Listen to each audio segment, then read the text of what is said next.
Hey, hey, hey!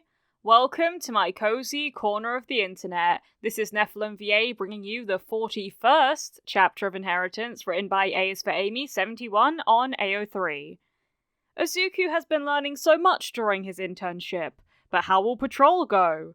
Let's find out after the trigger warnings. This fanfiction is for mature audiences with canon-typical violence and a trigger warning for major character death. If that isn't your style, then I recommend Shades of Green, which is written by Maybe As Friendly on AO3. It can be found on my channel. Canon Divergence is the name of the game and indulges the what-ifs of Midoriya Izuku having a quirk. With that being said, the chapter summary is as followed. Izuku finds his second day of patrolling more enjoyable. The third day of his internship is something else altogether. Now I implore you to sit back and relax whilst I read to you.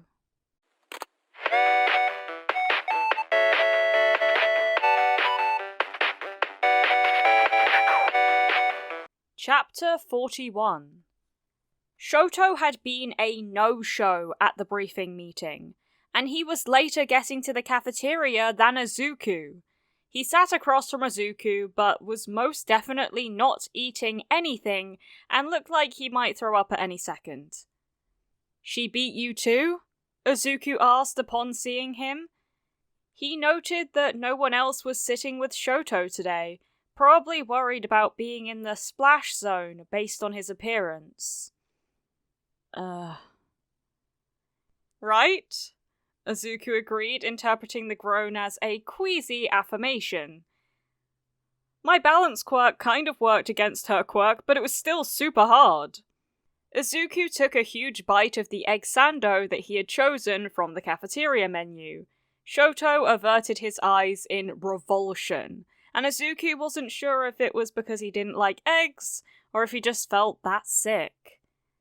The effects didn't take that long to pass, so if you still feel sick before patrol, you should see Doc about something to help.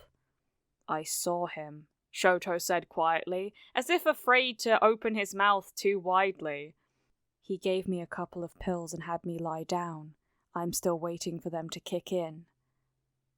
Gotcha, Izuku said, looking at him with sympathy. Looks like it hit you harder than me. Sorry. Shoto waved off his concern. The schedule said we would be patrolling with Onuma and Burnin today, Izuku said. I wonder if we'll learn something new. I hope so, Shoto said, seeming to get some colour back to his pale face. Yesterday's was crap. Izuku hummed in agreement, and continued to devour his sandwich. He still had a salad and a soup on his tray, and offered Shoto the soup, but the boy shook his head. Apparently, he still wasn't feeling up to it. The afternoon patrol was a lot more interesting and engaging than the one they'd endured with Endeavour. Onuma was a large man with headgear that featured 2 short horns above each eye, and an X harness across his chest that reminded Izuku of Kachan's hero costume in a way. He had a serious disposition and was intimidating looking, until he smiled.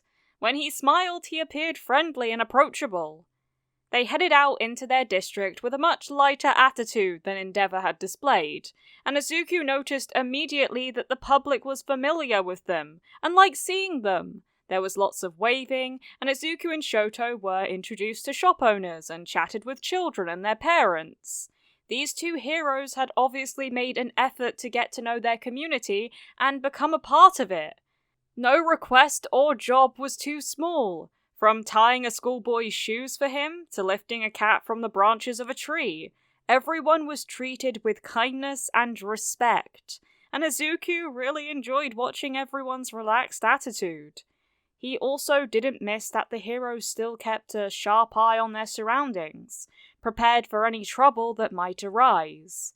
Shoto even smiled a little when a baby in a stroller wordlessly offered him a half-eaten cookie. He didn't take the cookie and pretend to eat it, but he did smile and refuse with a quiet, "That's yours." By the end of the patrol, even though nothing big had happened beyond getting to stop a motorbike that a new rider had lost control of, Izuku felt a sense of accomplishment. It had been a good day. At the end of it, he spontaneously took a selfie with Burnin and Shoto, though Shoto didn't seem to care one way or the other about being in it. He sent it to his dad, All Might, and Sir to show them with his grin that he was doing okay. He also sent it to the group chat, which wasn't very busy beyond a couple of comments about being in pain or exhausted by Kaminari, Sero, and Mineta. Izuku and Shoto both washed and sank into the communal bath, glad to have a chance to soak their sore muscles after a busy day. Shoto didn't say a word about all of the bruises decorating Izuku's body, possibly because he himself didn't look too much different. The bath was huge, and there were a couple of other heroes soaking as well. Izuku put his towel on his head and leaned back against the side, telling himself he shouldn't fall asleep or he'd drown. Izuku began to say, then stopped and considered before saying, "Your strength quirk." Izuku opened his eyes, not even realizing that he'd closed them, and looked at Todoroki in question. "When you use it, you get these green lights, kind of like in a plasma ball. The kind where you touch the glass ball and little lightning bolts get attracted to your hand." Izuku knew what he was talking about. He'd had one as a child, but it had fallen off of his desk and shattered. He nodded and waited to see if there was a question attached to the observation. "That kind of gives away that you're about to do something big," Shoto said. "I don't make the sparks on purpose," Izuku told him with a slight smile. "They just show up when I charge up that quirk." "Why does it have to be charged up?" Shoto asked, sounding curious, but exhausted at the same time. "Does it run out of power or something, so you have to turn it on and off?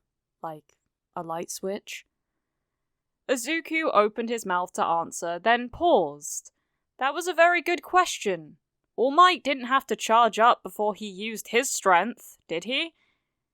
He didn't have any dancing webs of light telegraphing his moves either. So why did Izuku? "I don't know," he admitted, brow furrowing as he considered it. "I get tired like anyone else who exerts energy, but it doesn't drain me or anything. It's just what came naturally to me, I guess." "You're strong all the time, but you seem to draw on this well of extra strength sometimes. I guess I just wonder why it's not always there, like my ice is always there." "That's something I never considered," Izuku said, wondering why he'd never thought of it. It seemed like the most obvious thing in the world. He was always using at least a small percentage of One for All in everything he did, wasn't he? But the green sparks weren't always there. Did All Might and Sir wonder the same thing? Had they been watching him, waiting for him to figure it out for himself? This was definitely worth exploring. He just needed to figure out how to go about it. "Thank you, Todoroki," Izuku said, standing and starting to leave the tub. "I want to go and try it out and see if I can do it." "Aren't you tired?" Shoto asked. His tone seemed to say, "I am." "I was almost asleep when you started talking," Izuku confessed. "You might want to get some dinner, get some sleep, and maybe try it out in the morning." Izuku knew he was right, but he didn't want to admit it. Instead, he sank back into the water with something akin to a pout. He would probably need to consider how to go about keeping One for All switched on all the time anyway. Would he have to walk around all the time with green lightning webbing around him? All Might didn't. "You're funny," Todoroki told him suddenly. "I wasn't trying to be," Izuku said, wondering what he meant. "You were telling me that I was half-arsing it by only using half my power, but you're doing the same thing, aren't you?" "Not intentionally," Izuku pointed out. "It's different for me, since I'm not refusing to use it. And I'm willing to try to fix that as soon as possible. I just have to figure out How? Todoroki said non-committally. Izuku didn't push him any farther about it, because he was suddenly a lot more awake, and his brain was whirring with new possibilities. He had a lot to think about. Was it too late to text All Might or Sir? Izuku's sleep that night was so deep that he felt like he had barely closed his eyes before his alarm was waking him up.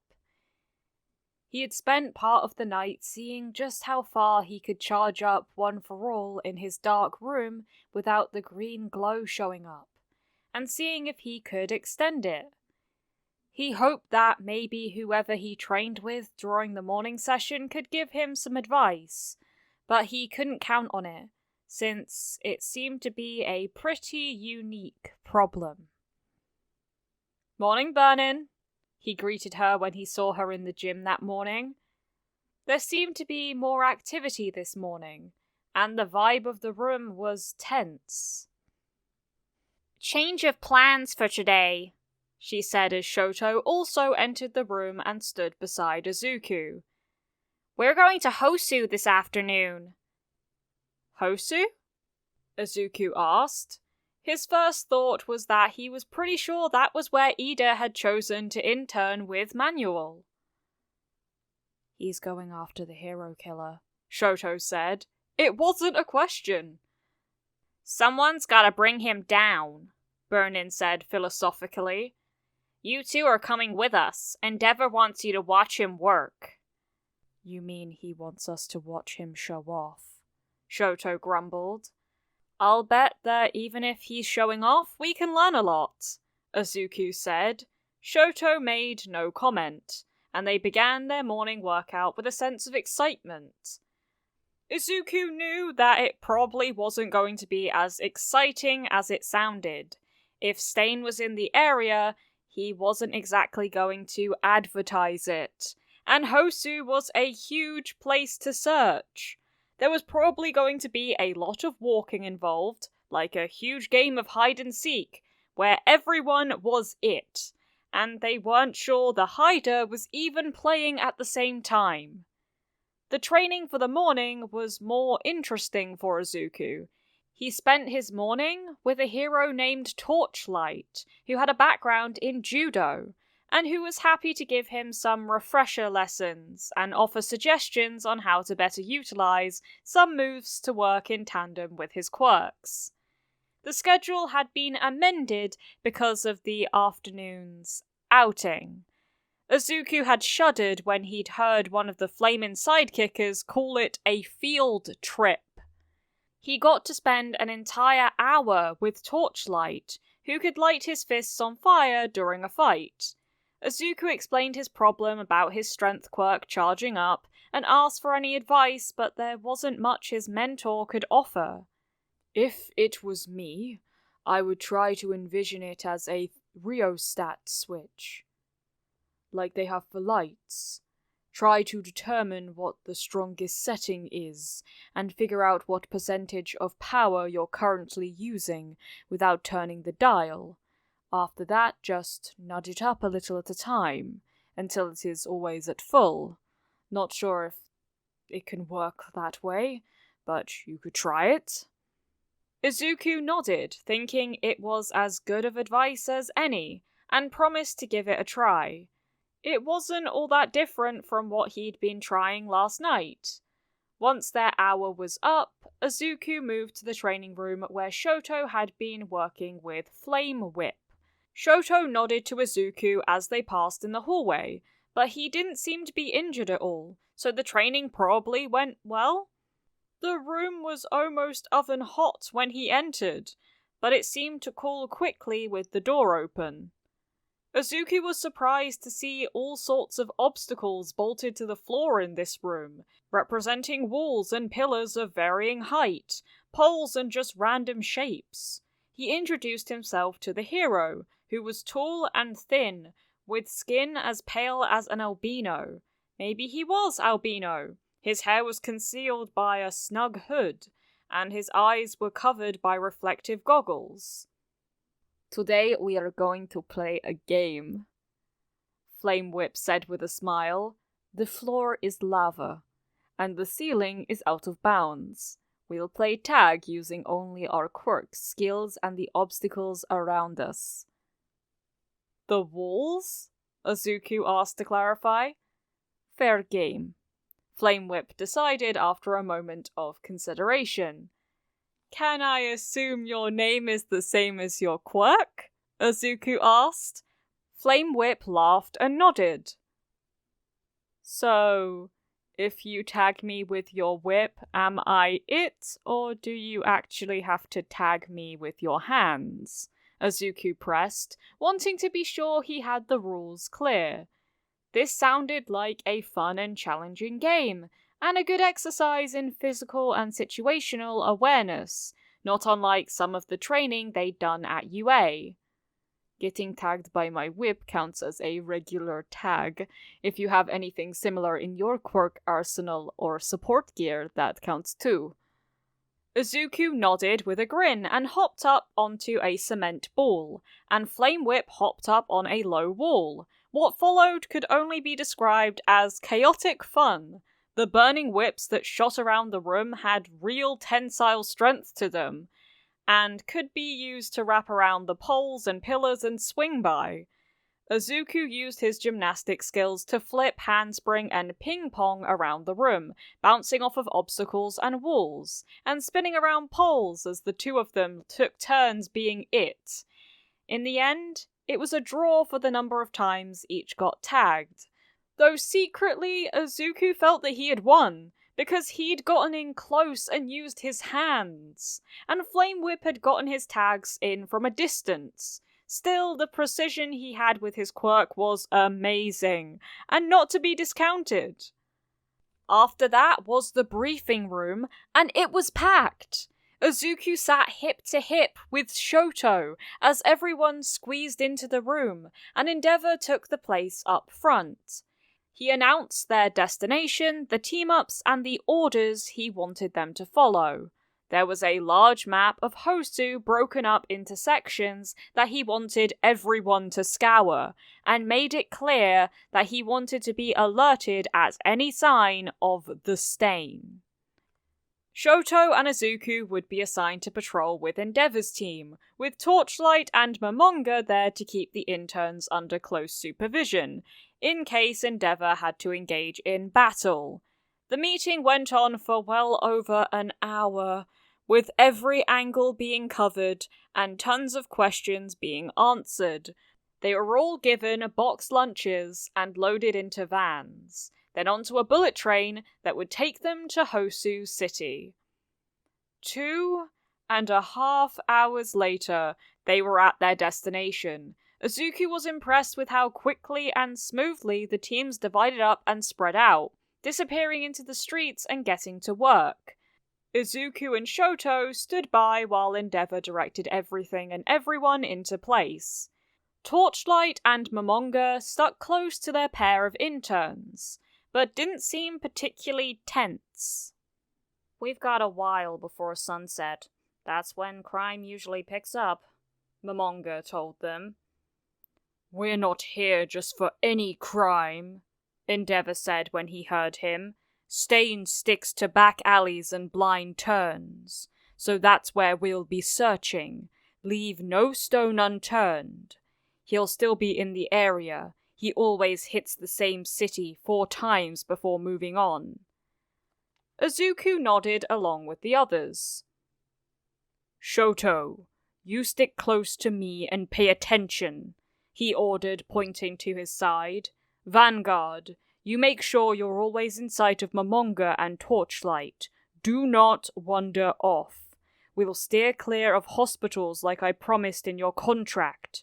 I wouldn't expect Stain to attack near anywhere his victims could readily get help anyway." With those clipped words, Endeavour strode forward, ignoring the surprised expressions of the citizens that saw him, wondering aloud why he was in their district. He slipped into the first alley they came to beside a karaoke bar, and led the way through a maze of back alleys and dead ends that every city is made of, but few people ever see.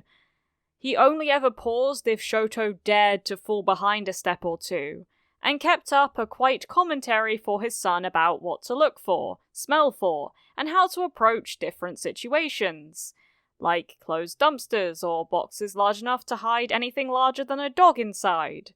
He grilled him with questions about how he would go about investigating in various situations, and growled at him if he didn't answer satisfactorily. He mostly ignored Izuku, and it was not lost on any of them that Shoto was getting preferential treatment in the training department. Neither sidekick tried to educate Izuku in the same manner, since it might mean speaking over endeavour. Izuku caught the looks that Momonga and Torchlight threw at each other behind Endeavour's back, as if they thought he was being unfair to Vanguard. But he didn't care. Even if he wasn't being catered to the way Shoto was, he could still hear everything Endeavour was saying and file it away in his mental notes if it was anything worth noting. They had already learned a lot of what he was saying at school, and All Might and Sir had also taught him plenty. Shoto also seemed to dislike the special attention, scowling and saying, "I already know that," over and over. It wasn't that Endeavour didn't have wisdom to impart, it was that he was being overbearing about it, and not taking his own turn to listen. He came across as almost dangerously arrogant, except that Izuku had seen him fight, and knew that he could back up the arrogance with action. Nothing much happened for the first hour, except scaring the crap out of a couple of vagrants getting high behind a combini, and flushing out quite a few stray cats, and a couple of raccoons scavenging for a meal along the way. Then they started hearing strange sounds. Screeches that were definitely not human, though could have been caused by a quirk. Then there were sounds of shouting and screaming along with crashing sounds. Through a narrow gap between two buildings, they could glimpse a fire burning not too far away. Sirens began. Endeavour began to run toward the nearest outlet onto the main road with everyone else following along. Izuku's heartbeat began to pick up speed as he noted the chaos begin to erupt on the main street. "What on earth is that?" Endeavour asked, obviously a rhetorical question. Shoto answered anyway, and Izuku stared with wide eyes at the scene in front of them. "That looks like the Nomu from the USJ, but different." Izuku felt the hairs on the back of his neck stand up. If there was a Nomu, there probably was also Shigaraki and Kurogiri. He stepped up beside Shoto, taking in the scene of a creature similar in style to the Nomu from the USJ, but not as bulky. It still had the exposed brain, but this had multiple eyes and pale grey skin over its muscular form. It was only Torchlight grabbing his arm that kept Izuku from charging in to fight the thing as it raised whipcord arms and slammed its fists onto the hood of an occupied car.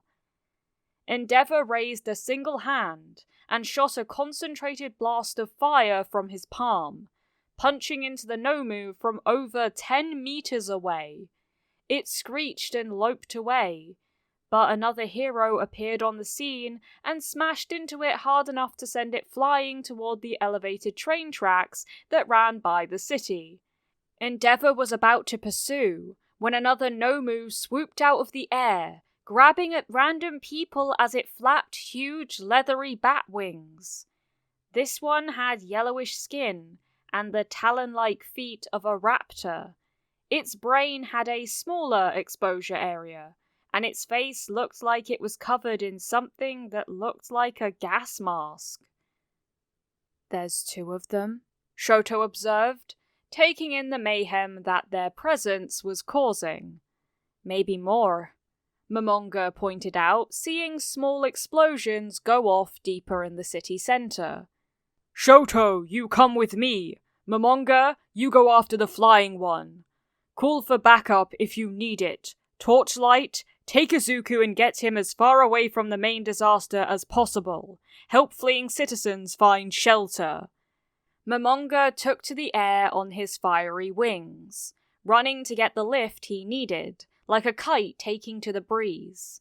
Endeavour was only a few steps away when Izuku shouted after him, "I can fight! I fought them before!" Endeavour simply looked at Torchlight and bellowed, "Take him! I don't have time for this!"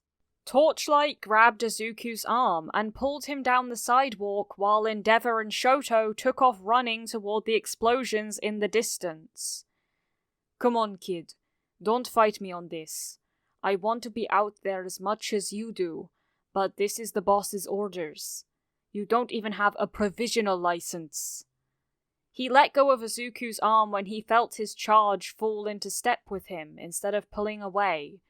Izuku pulled his phone out of his pocket and quickly sent a message to All Might and Sir. "At us two Nomu in Hosu City making trouble. I'm safe." He pocketed his phone again as they found a group of confused citizens.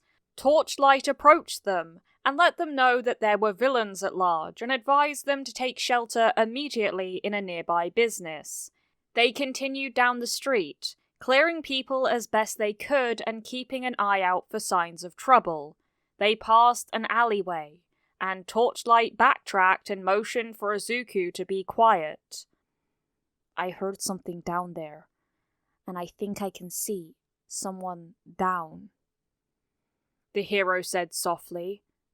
"Stay here while I check it out. Can I trust you not to run off?" Izuku nodded, wanting to follow him. "Good. As soon as it's clear, I'll either come back or I'll call for you." Torchlight hurried stealthily down the dark passageway and disappeared into the gathering gloom. Izuku waited and listened, but after a full 3 minutes, he counted, there was still no sign of anyone. He gave it another few seconds before he levitated himself to the top of the 2-story building and raced to the back side, looking down at the scene below. The visibility was terrible, and it was hard to see in the ambient light of windows and insufficient security lighting. But there were 3 people lying on the ground and 1 standing. Izuku recognized Ida's hero suit instantly, and Torchlight was not far from him, also down. The 3rd man was slumped against the wall, and looked like he might be unconscious. There were rumbling voices, but they were too muffled to hear, and Izuku's heart was thundering too loudly. Izuku prayed that none of them were dying as he pulled out his phone again and dropped a pin on a map, sending it to Shoto's phone, then after a moment to Sir and All Might's. Then he texted a quick help, Torchlight down, to Shoto as an afterthought. Then he started quickly tapping on his suit to turn it dark grey to match the dim lighting. He ran out of time when the only man standing below lifted a large sword above his head, aiming it straight for Ida's back. He took a leap of faith. Thank you so much for watching this video. I appreciate all the support you've given me. I'll admit that Torchlight's accent is me testing out an accent I need to work on for an exam I'm doing, but I know it needs a little work. The cliffhanger at the end of this chapter has me reeling, and I can't wait to read on. All credits go to the original creator of this fanfiction. A is for Amy71 on AO3. I would highly appreciate it if you gave this video a like and you subscribe to the channel and you hit the notification bell to be notified of when I next upload. There is no pressure to do so though. Thank you for visiting my cozy corner of the internet. Keep growing my sunflowers. Mwah.